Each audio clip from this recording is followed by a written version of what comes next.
people to understand that complaining has no value. And if you complain about not having enough money, work more. If you complain about not having work-life balance, spend more time on vacationing and your family. It's super simple. Let your actions dictate instead of sitting there and feeling like you're not in control. Poor people say, I can't afford it, I can't do that, I don't have time. It's an escape, you know what I mean? It's easy to say I can't afford it. Oh, I'm too tired. Oh, I can't go to the gym. You know, when you could go to the gym, but no, I can't. Truth is, I'm just too lazy to go to the gym. Money doesn't have value, right? And this is an important thing that most people don't immediately understand, is that money itself doesn't have value. Money is a vector for transmitting value. It's how you express value. But the value isn't in the money, it's in the product or service you bought with it. And it's in the labor you gave in order to acquire it in the first place. That's where the value comes from. There's nothing intrinsically valuable in the money. You shouldn't put money in a house, you should put money in your brand.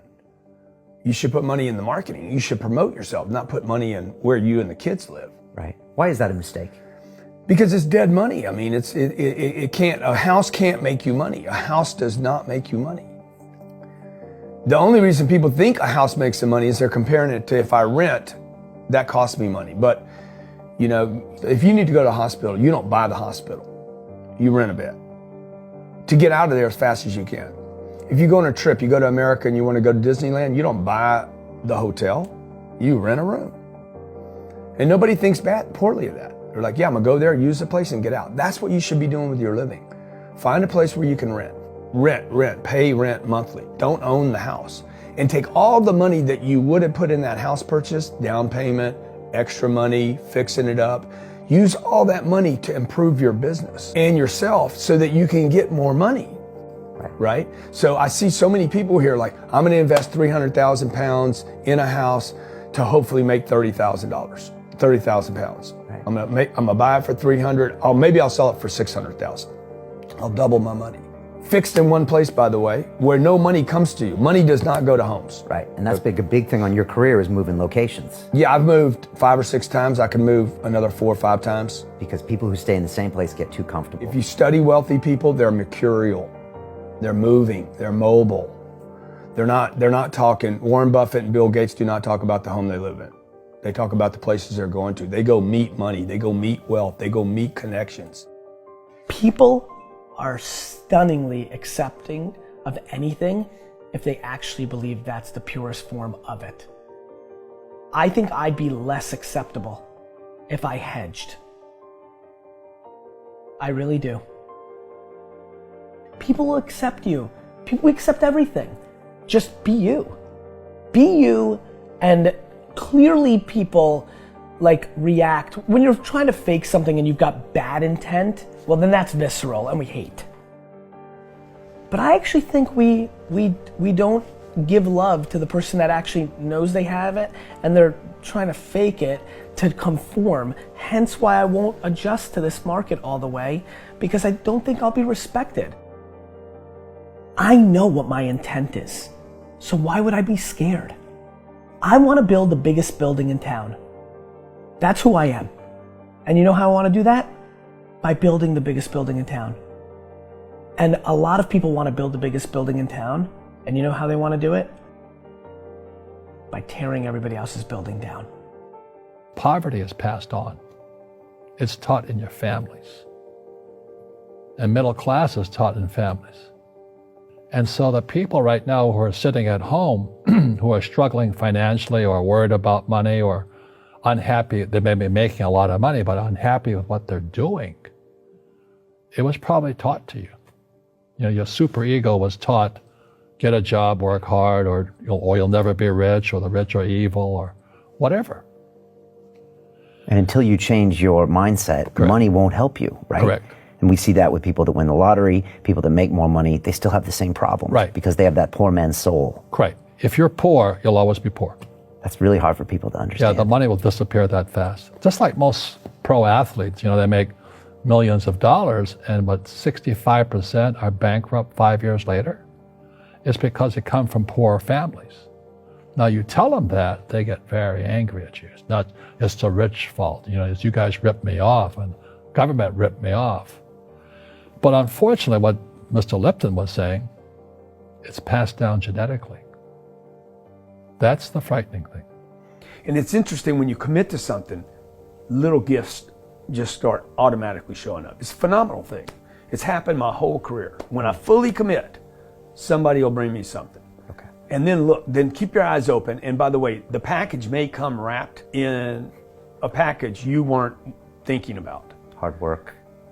Or like a voice, or like a person, or you know, maybe from a different direction than you thought, or an offering where you're like, you read something about this and that's not the thing. Like all throughout my career, it's come in weird kind of ways. If you ask for help and somebody shows up at the door, maybe invite them in. Okay. Regardless of what the packaging is or what you've heard about it or whatever. That's really been beneficial to me. Okay. How old are you? 44. I'm 40. Do you know how young we feel? When you were 26, did you ever think that this is what 44 felt like? No. You thought that was finished? Yeah. How old are you? Like, you think a 40-year-old, like, when I was 25 years old, I thought a 40-year-old was finished. I don't even feel like I'm starting. Right? Yeah, but when I was 26, I was in a rush. I understand. And all of those guys and girls on the streets last night, when you say that to them, like their face kind of goes blank, because all the stuff they watch, MTV, music videos, it's all about the bling now, and the this now, and the this now. You know, and MTV's tamed. You start following people on Instagram, and it's a disaster. They're all pushing, like, you know, it's all about champagne and private planes, and you can get it too, and just sign up for my course, like, and everybody's falling for it. So I'm coming out, and first of all, I want to be historically correct. Nobody in 100 years is going to watch that video and say that I was full of crap. I like that, right? Number two, I want my legend to grow. I'm always fascinated by politicians and world figures. Like Winston Churchill, his brain continues to grow, right? I want that. When I'm dead, I want to be in the ground at peace knowing my legend's growing. Like, I want that.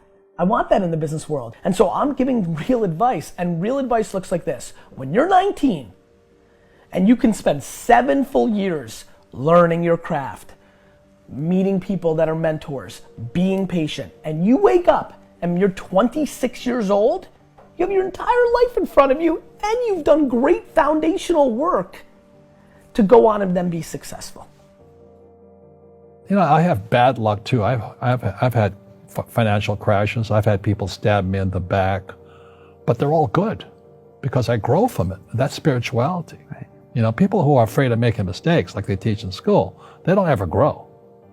Because spirituality is there's good and there's bad, there's right and there's wrong, there's up and there's down. Most people only want to be right. They only want to be positive. Well, you can't have that. That's not reality. And the average person, the reason they're poor is they haven't failed. You know, they play it so safe. They haven't made any mistakes like they taught in school. That means they don't learn anything. That's why the school system's actually fundamentally corrupt. It's anti-education. Right. Don't make mistakes and don't ask for help. And if I didn't ask for help, I have my accountants, my attorneys, my bankers, and all that. You know, I go into business like a rugby team. You know, boom, boom, and we kick butt. But the average guy is standing there, oh, I'm an A student, I'm going to do this all on myself, and a bunch of rugby players run you over, and you go, well, they're not playing fair. Yeah, well, you're playing stupid. You should have a team. You should have accountants, attorneys, and bankers, and all that stuff. But that's not the game I want to play. I said, then don't play the game. You know, the game of business is played with accountants, attorneys, bankers, hate to say it, politicians. You know, you got to know the game. Like, I don't want to hustle. I want to prosper. I don't want to grind. I want to create a machine that monetizes. You know, I'm not shameful of money. I want money. I want a lot of money. I want to give money away. I want to raise a lot of money. And you can't do that if you're broke.